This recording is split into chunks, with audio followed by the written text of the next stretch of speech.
Seja bem-vindo a GO Papers. Aqui a gente te ensina como se manter atualizado em ginecologia e obstetrícia, mesmo que você tenha pouco tempo para estudar.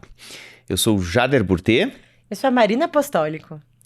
E hoje a gente vai falar um tema que é bem geral, assim, de medicina, que na verdade todo médico precisa saber, que é sífilis. Afinal, o que todo médico precisa saber sobre sífilis? Pois é, que acabou voltando, né, à tona, não sei, a gente percebe aqui pelo menos, né, no Sudeste, rolou uma epidemia de sífilis aí nesses últimos anos. Um absurdo, né? A gente teve, assim, um aumento de mais de 1000%, né? Nos últimos 10 anos no Brasil. Então, assim, foi realmente um boom, né? De uma doença que sempre foi importante, mas que nunca teve esse impacto, né? Tão grande como teve nos últimos 10 anos. Assustador. E muitas vezes sem diagnóstico, né? E que quando aparece, às vezes, é um bebê que nasce com sífilis congênita. Você acredita, Jader? Eu lembro que eu vi 2 vezes uma paciente sem pré-natal e uma paciente com pré-natal, que o bebê nasceu com as lesões clássicas de livro que eu nunca tinha visto.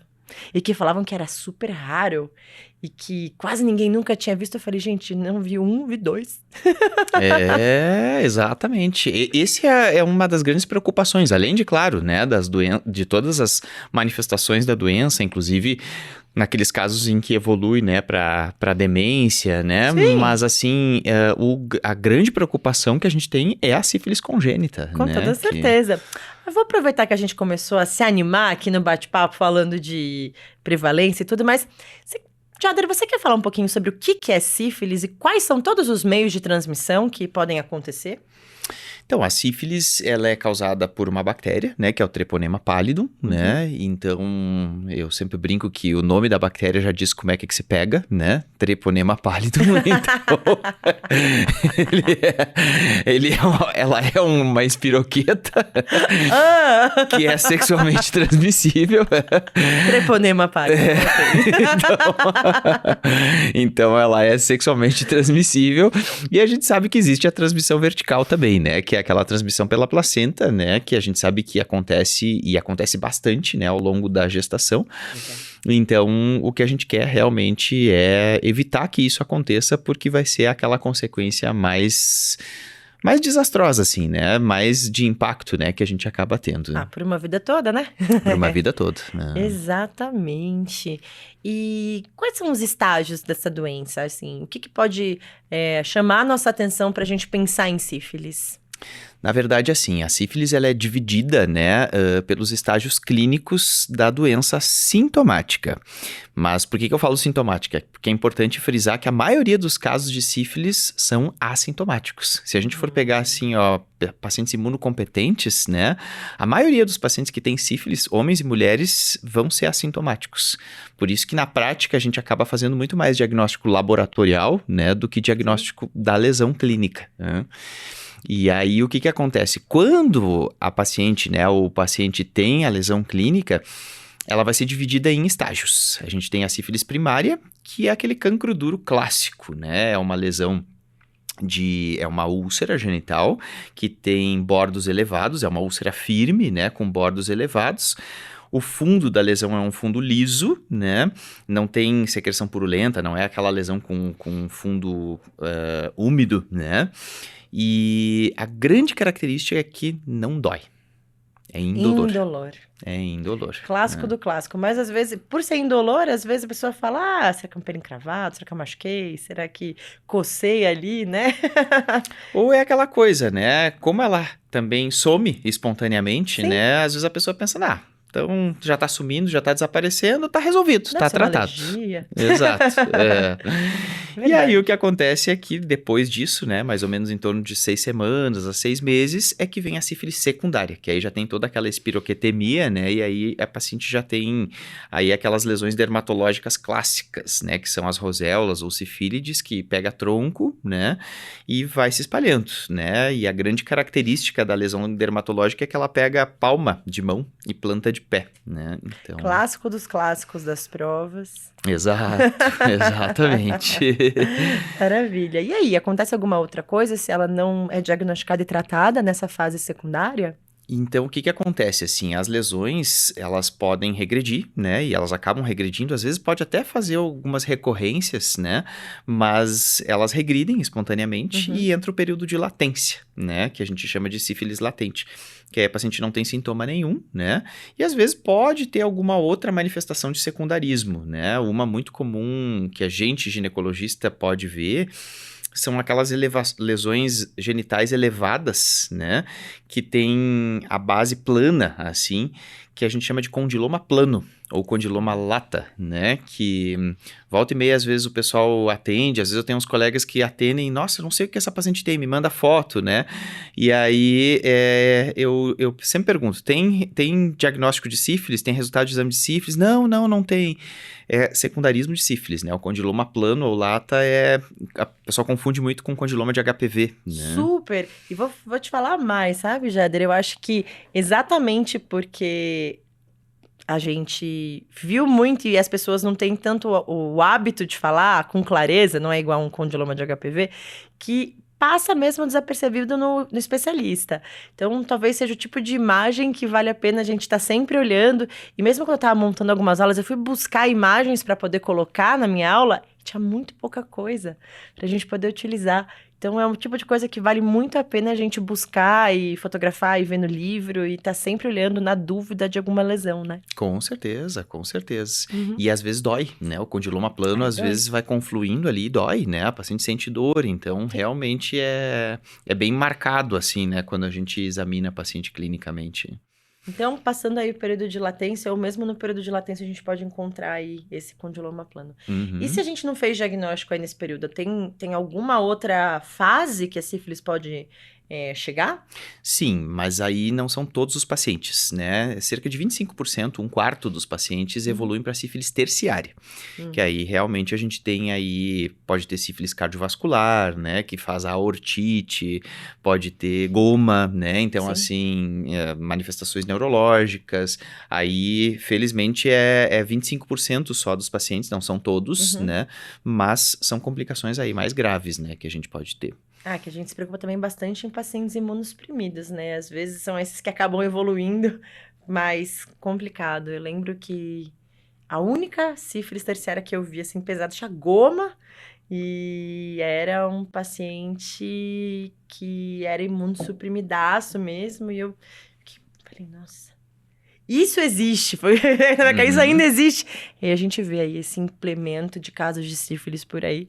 Então, 12 anos atrás, a gente ouvia do pessoal da Infecto falando, é raro do raro a gente vê alguma coisa assim. E aí a gente teve esse aumento expoente de uma Exato. doença que a gente achava que não estava tão presente aí, né? Exato, exatamente.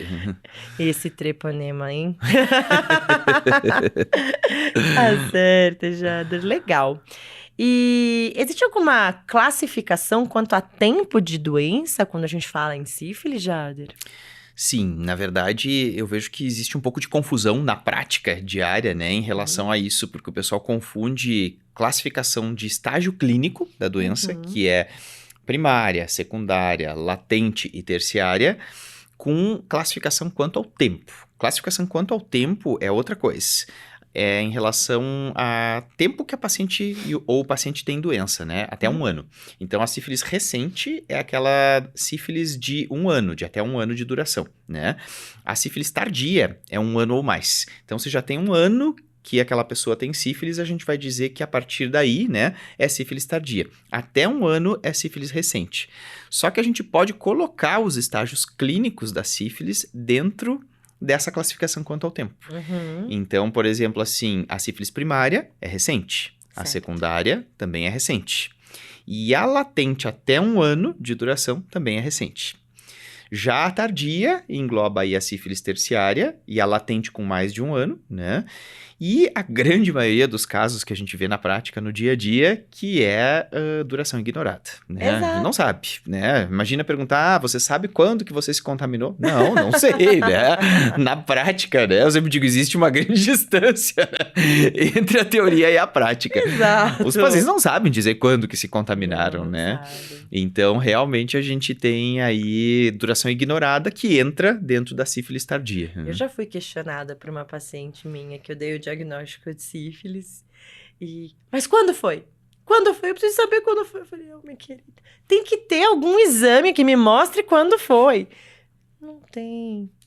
Aí, mas eu preciso saber. Eu também queria poder te falar, mas não dá pra gente saber, né? Exato, exatamente. Não tem como saber. Tem algumas ISTs que até tem, né? Que são incubação super rápida, né? Tipo, Claro. o gonococo é rápido, o cancro mole, né? O cancro mole é extremamente rápido, assim, Sim. o período de incubação, né? Então, que é o Haemophilus ducreyi, né? Esses realmente são mais rápidos. Agora, a sífilis não tem como, Não né? tem como. É uma doença que às vezes é uma vida inteira, assim. Então, realmente é... Exato. Perfeito. E tem alguma outra manifestação secundária, fora as lesões de pele clássicas do secundarismo de sífilis?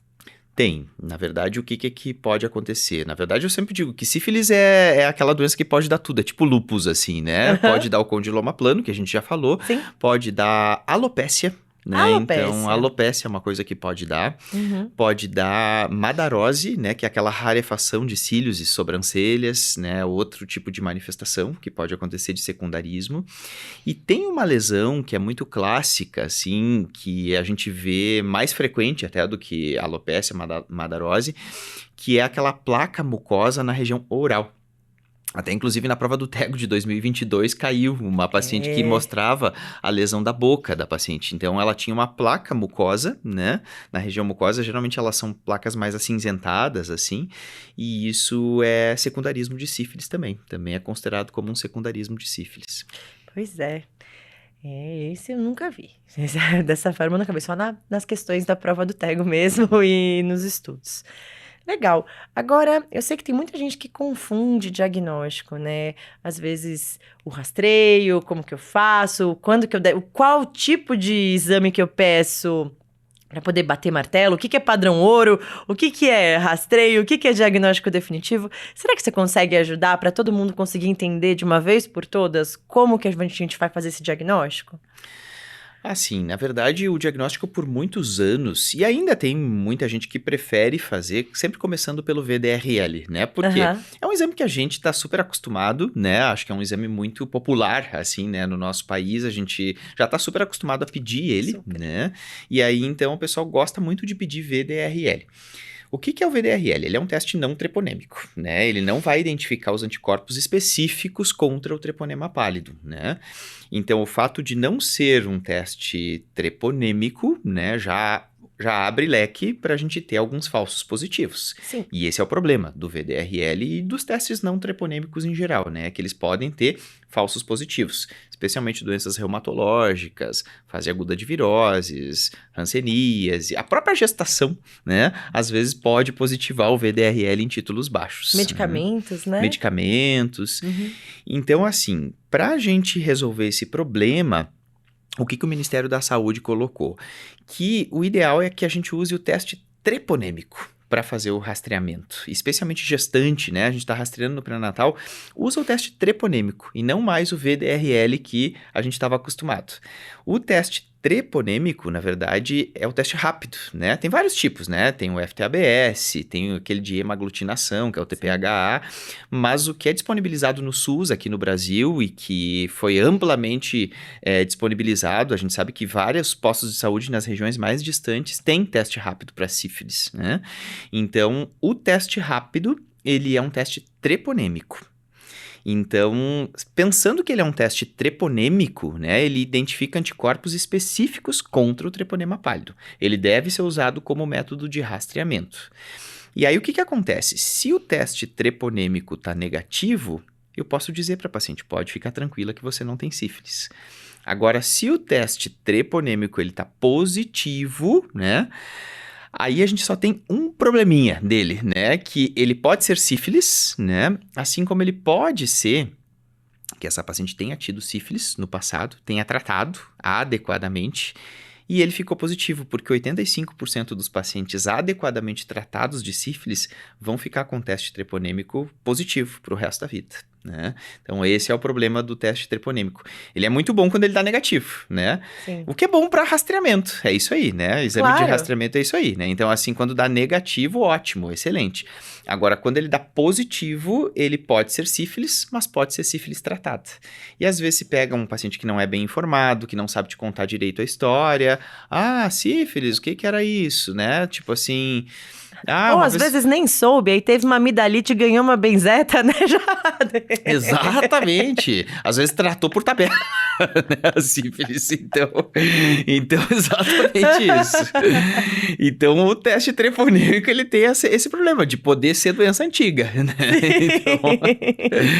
Mas o mundo ideal seria a gente poder, então, fazer o teste não treponêmico em todo mundo que Sim. tem teste treponêmico positivo. Porque aí o teste não treponêmico dando positivo, bom, aí é sífilis, vamos tratar. Né? Então, quer dizer, Jader, eu acho que é bom a gente falar de novo para poder deixar bem claro aí para todo mundo que tá aqui acompanhando a gente, que eu posso considerar o teste rápido que é feito no pré-natal como um teste suficiente. Eu não preciso repetir a dosagem sérica de um teste, porque ele é um teste treponêmico bom, considerado adequado. Isso, ele é um teste considerado adequado, né? E é treponêmico, então, o teste rápido. Eu acho que é bom falar de novo, porque tem muita gente que não tem ideia disso, né? Muita gente acha que é igual o VDRL. Exato. Não tem nada a ver com o VDRL, ele é treponêmico. Uhum. Ele é específico para o treponema pálido. Então, não adianta, assim, aquela coisa, deu positivo, né, já teve contato com o treponema pálido. Ou está com sífilis agora,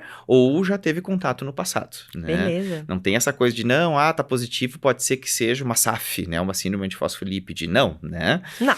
Não é sífilis. Então, se vier negativo, é negativo. Se vier Isso. positivo, aí a gente vai aumentar aí a nossa propedêutica armada. Isso. Então, isso significa, talvez é legal pra gente falar pro pessoal que sempre trabalhou com pré-natal há muito tempo, que a gente não precisa obrigatoriamente pedir mais o VDRL clássico na rotina pré-natal de primeiro trimestre, certo? Exatamente, não Maravilha. precisa. O VDRL cada vez mais tem sido usado como segmento de paciente tratado, né? E não mais como rastreamento.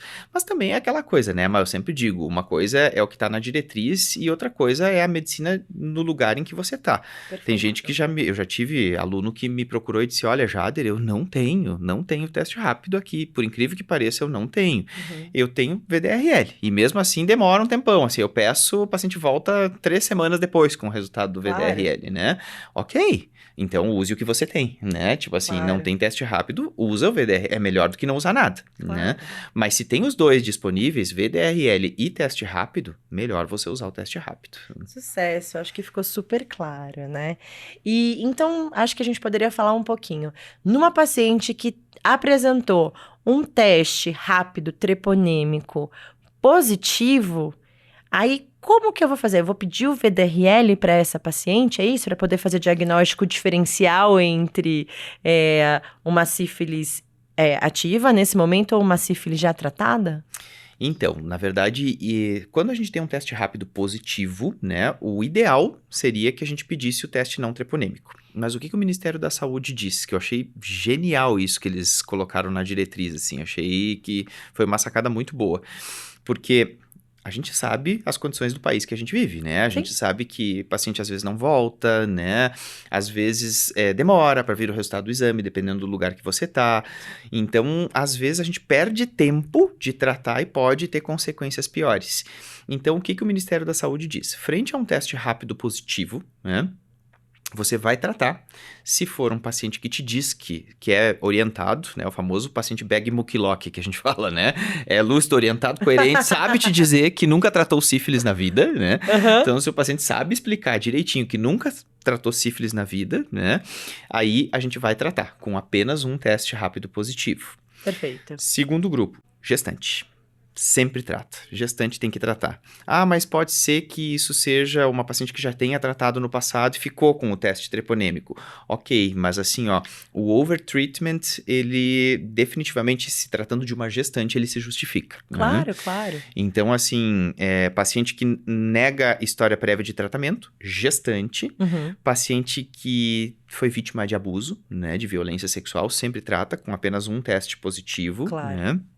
Se for paciente que tem sinais e sintomas de sífilis, então se tiver ali uma sífilis secundária clássica, né, basta o teste rápido positivo que você vai tratar, Com né, certeza. ou um condiloma plano, né, e paciente que tem baixo segmento, eles colocam isso, né, que é aquele paciente fujão, assim, tipo assim, olha, a gente olha já já sabe que assim, ó, não vai aparecer mais. Tipo assim, tá ali você tá tendo um posto de saúde e vê que aquele paciente, assim, tem aquela cara de que não vai aparecer mais. Sentou do lado da porta e ficou olhando assim, a hora que vai falar, acabou? Acabou? Eu posso sair? Então, esse vai receber o tratamento também, né? Maravilha. Então, essa é a diretriz oficial do Ministério da Saúde. É a maioria dos pacientes, né? A maioria, então, vai saber te dizer, né? E aí, então, a gente vai acabar tratando. Agora, se não entra em nenhum desses 5 critérios, aí a gente pede o teste não treponêmico. Maravilha. E vamos lá, falamos então como é que eu faço o diagnóstico, como eu vejo mais fatores de risco e oficialmente como é que eu trato sífilis. Então, o tratamento da sífilis, ele ainda é, né, a nossa boa e velha benzeta, né? Então, a penicilina G-benzatina, né? A famosa benzeta, né, no bumbum, pra gente não usar outra palavra. Então, a famosa benzeta, definitivamente, ela é ainda o tratamento padrão para sífilis, né? Para gestante é inegociável, que tem que ser penicilina benzatina, porque é a única que cruza, né, a barreira placentária. Mas tem história de alergia, né? Vou usar esterato de eritromicina. Não vai cruzar a barreira placentária, não vai tratar o feto, né? Doxiciclina, que seria a segunda opção. Primeiro que não dá para dar para gestante, doxiciclina, né? E segundo porque é teratogênico. E segundo que ela não cruza a barreira placentária, né? Então, então não vai ser efetiva ali, né? Definitivamente para tratar o feto. Né? Assim, se você der uma sorte de você pegar uma pessoa que tenha acabado de pegar sífilis e você dá, por exemplo, o esterato de eritromicina, talvez impeça que passe a placenta, mas ele não consegue cruzar a barreira placentária. Um treponema que consiga passar já era, Exato, né? exatamente. Então, a penicilina benzatina é o tratamento padrão. História de alergia. Assim, a história de alergia, a gente ouve muito relato, né, de alergia à penicilina. A própria diretriz do Ministério, assim, traz que aqueles relatos de alergia à penicilina, a maioria dos relatos, de fato, não são. Né? Às vezes é assim, é uma hipersensibilidade que a pessoa teve na época, então... Coçou um pouquinho o olho, virou alergia. Isso é difícil, né? Então, assim, aquela alergia mesmo, anafilaxia, né? Definitivamente, são poucos os casos. Tem, não vou dizer que não tenha, tem, claro, né? Mas, assim, são poucos os casos. E quando tem história de relato de alergia, a segunda opção é a doxiciclina. Então, a gente pode usar a doxiciclina como segunda opção de tratamento, desde que não seja em gestante. Gestante não tem. Gestante tem que dessensibilizar, né? Porque não tem outra coisa para tratar gestante. Tem que ser a penicilina G-benzatina. Perfeito, Jader. É igual, né? Alergia a S em paciente com alto risco para pré-eclâmpsia. Mas o que foi a alergia? Eu tomei uma dipirona, um AS, comi um pêssego e um kiwi, eu tive alergia, então é o AS. Calma, vamos ver se é isso mesmo pra gente colocar o risco-benefício, né, Jader? Exato, exatamente. Escolhe ter alergia a qualquer outra coisa, mas não tem alergia a S e penicilina. Brincadeira, gente. É só porque se você precisa, aí a gente fica meio complexo em arranjar uma outra coisa que tem o mesmo benefício. E a penicilina benzatina, na verdade, tem duas formas, né, da gente aplicar. Antigamente tinha 3, né? Tinha dose única, tinha 2 doses e tinha 3 doses. As 2 doses caiu por terra, não existe mais, né? Então, ou a gente trata com uma dose só ou com 3. A sífilis recente, né, que aí envolveria primária, secundária e latente até 1 ano, a gente trata com uma dose só, 2.400.000 unidades, intramuscular, dose única. Uma em cada nádega. 1.200.000 em cada nádega, isso. E aí, se for a sífilis tardia, né, ou a duração ignorada, que é a imensa maioria dos casos, são 3, né? Então, assim, é 1.200.000, dá um intervalo de uma semana, mais 1.200.000, intervalo de uma semana, mais 1.200.000. Pois é. 7.200.000 unidades. Ai. Maravilha, Jade. E assim, vou dar uma confundida aqui na cabeça, vou até aproveitar para ler, porque O que pode ser quando eu tenho um teste treponêmico, não, um teste rápido treponêmico positivo e VD positivo? Se eu tiver os dois positivos, eu tô uma grávida que fez um teste treponêmico positivo, aí você pediu o VD e o VD veio positivo. Qual que é a leitura desses dois resultados? Se a gente tem os dois testes positivos, na verdade, grávida, né? Basta um teste pra gente já tratar, né? Beleza. Assim, basta um teste pra gente tratar. Mas, assim, na grande maioria dos casos é sífilis, né? Então, precisa fazer o tratamento. Sim. Mas pode ser, né, que essa paciente tenha tido no passado uma sífilis, Sim. tratou adequadamente, reduziu o VDRL e ficou com uma cicatriz, que às vezes acontece. Um VDRL baixinho, assim, tipo 1 para 2, 1 para 4, 1 para 8, né, no máximo ali.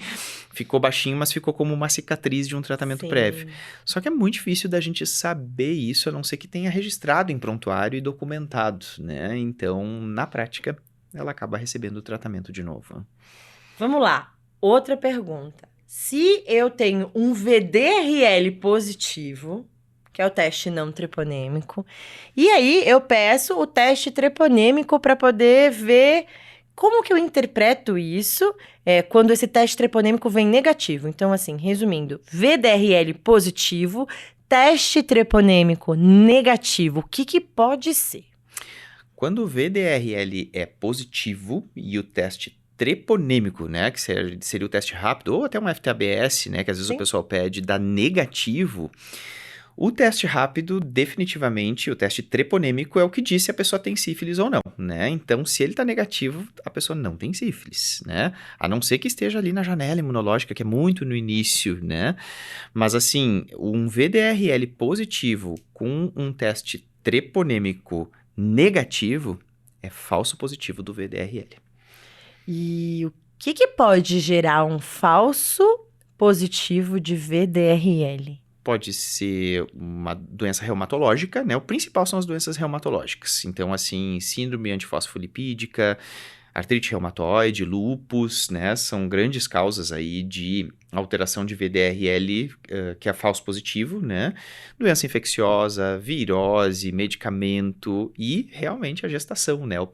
A própria fisiologia da gestação pode dar falso positivo. Então, quando... Em baixas dosagens, normalmente. Em baixas doses. Né? Isso, Okay. Em baixas doses, então, até 1 para 8. Isso. 1 para 16 para frente, aí já é muito difícil de ser um falso positivo, né? Uhum.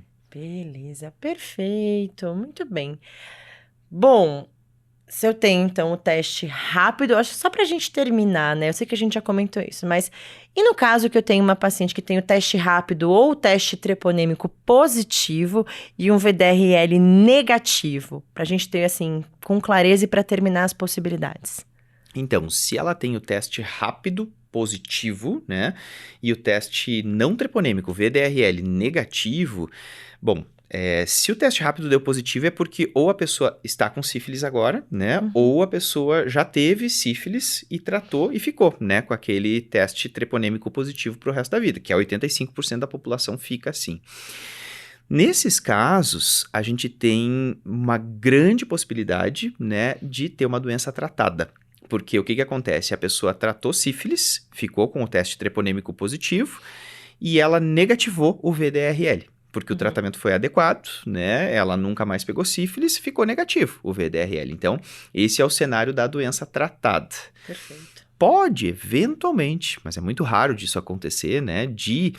Ela tá ali naqueles dias, né, em que a pessoa tá com o início de sífilis, tá ali no estágio primário da doença, que já começou a positivar o teste treponêmico e logo depois já vai positivar o não treponêmico, que é o treponêmico positivo um pouquinho, alguns dias antes do não treponêmico. Então, se tiver bem naquele gapzinho ali, né, que é muito raro disso acontecer, às vezes pode ser, né, uma sífilis muito inicial, que já positivou o treponêmico e ainda não positivou o VDRL. Então, se você está suspeitando disso, pode esperar alguns dias, uns 7 dias, 10 dias, né, 14 dias, e aí repete de novo o VDRL, porque aí ele vai positivar. Mas é muito raro, isso é muito difícil. Na imensa maioria das vezes é doença tratada mesmo. Maravilha. Super legal nosso bate-papo, né? Quero fazer uma pergunta final que eu acho que é super importante de todo médico conseguir orientar. Sífilis, ela é transmissível em todas essas fases que você diz, ou tem alguma fase que ela não é transmissível? Que a pessoa pode ter relação sem preservativo e não vai fazer a passagem? Ela é transmissível. Se a pessoa tem doença ativa não tratada, ela vai ser transmitida. Independente, né? primária, secundária, terciária, latente, tudo. Não, na verdade, as taxas de transmissão elas são maiores quando a pessoa tá com a lesão, né? Então, quando ela tá com lesões ativas, né, de sífilis, a chance de transmitir é bem maior, né, do que quando tá latente, né? Isso Sem é fato, dúvida. né? Porque a pessoa tá assintomática. Passa igual, né, na sífilis latente, mas a taxa de transmissão é bem menor quando é sífilis latente, né, do que quando a pessoa tá com lesão. Maravilha. Perfeito, legal. Acho que ficou super claro aí pra todo mundo, né? Acho que sim, acho que sífilis é um grande desafio, assim, que a gente tem, né, e acho que também, às vezes, o pessoal se atrapalha um pouquinho na prática, né, e não é fácil mesmo, porque eu sempre digo que, às vezes, na prática, os casos não são assim como é no livro, né, como é na diretriz. Às vezes, parece que dá discordância, né, em relação aos diagnósticos. Até é uma boa a gente pensar em fazer um videocast só sobre isso, assim, pegar um por um dos cenários sorológicos, fazer, tipo, uma análise combinatória, sabe, aquela da matemática, né? Ai, que saudade, só que não. Dos cenários sorológicos, assim, que pode vir no dia a dia. Sim. E como é que a gente interpreta, né? Maravilha. Sabe o que eu tava pensando aqui? A gente conversando sobre as possibilidades, tudo que a gente deveria fazer um videocast de como falar, que você é um médico generalista, às vezes, como que a gente dá uma notícia de uma doença sexualmente transmissível para uma paciente? Com certeza. Porque mesmo pra gente especialista, né, já é um calo, né, falar isso.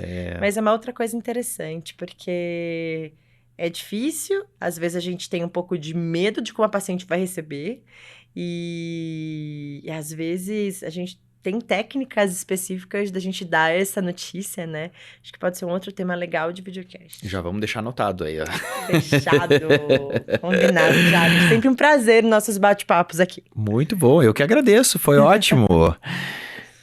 Gente, muito obrigado, então, aí, pela atenção de vocês. A gente tá disponível aí, podem nos chamar sempre que vocês tiverem qualquer dúvida e nos procurem aí em todos os nossos canais aí, que a gente definitivamente tá aí para poder debater e para poder, enfim, fazer esse nosso bate-papo e trocar experiência de casos, né, sempre juntos.